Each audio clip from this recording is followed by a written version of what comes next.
strawberry ice candy.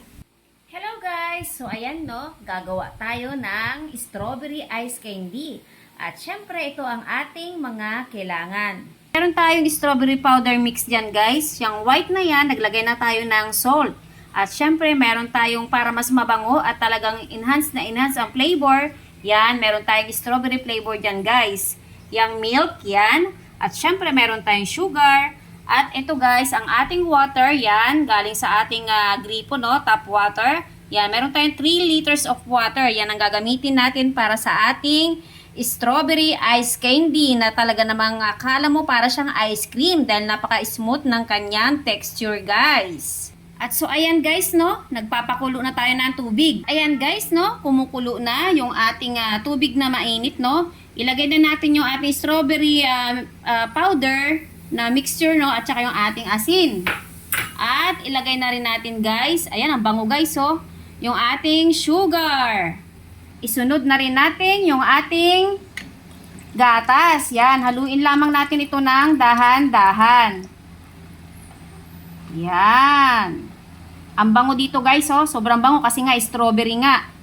Kalimutan ko sabihin kanina, magdadagdag tayo ng konting cassava flour, no? Yan, ilalagay natin dito. Pag kumulo na siya, guys. Kunting lapot lang, guys, ang ating kailangan dyan. So, ayan. At syempre, maglalagay na rin tayo, guys, ng ating strawberry flavor. Sakto din, guys, ang ating ilalagay. Yan, ang ating strawberry flavor. At ihalo-halo lamang natin yan, guys, hanggang mag-combine lahat ng ating inilagay. At ayan na guys, okay na yung ating strawberry ice candy. Yan, palalamigin lamang natin to guys bago natin ilalagay sa ating lagayan, no, yung plastic na lagayan. So ayan, 'di ba? Ang bango-bango dito, may strawberry. Hello guys, so ayan no, malamig na yung ating gagawing strawberry na ice candy. At syempre guys, ito ang ating kailangan para sa ating pag-a-assemble, no? Kailangan natin ng embudo, ng panukat para sakto lagi at mapabilis yung ating gagawin. At syempre, kailangan natin ng spatula para mamaya pag malapit na tayo matapos, i-spatula natin para mabilis tayong makapagsalin kaagad.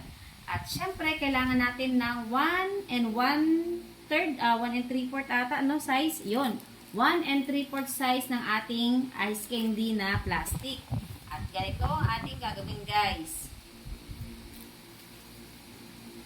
Yan, kuha lamang tayo ng isang scoop. Yan, saktong-sakto na to, simutin natin. Yan, tamang-tama na to guys sa size niya, no? Yan. Yan, bibilot-bilot lang natin ang ganito guys. Yan, at ilalak na natin siya. Medyo masakit na sa kamay yung paggawa nito eh.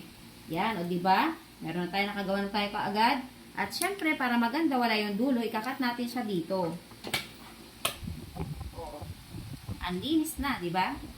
At syempre guys, tatapusin natin to siguro mga 1 oras natin gagawin to. Mamaya ipapakita natin kung gaano kadami ang ating nagawa. At so, ayan na nga guys, no? Natapos na natin yung ating pagpapak ng ating ice candy, no? Ayan, nakagawa tayo ng 49 pieces. So, ayan. At nalinis na rin natin yung dito sa dulo niya, guys. Nakat na rin natin yan. At syempre, ang gagawin natin ngayon ay ilalagay na natin siya sa ref.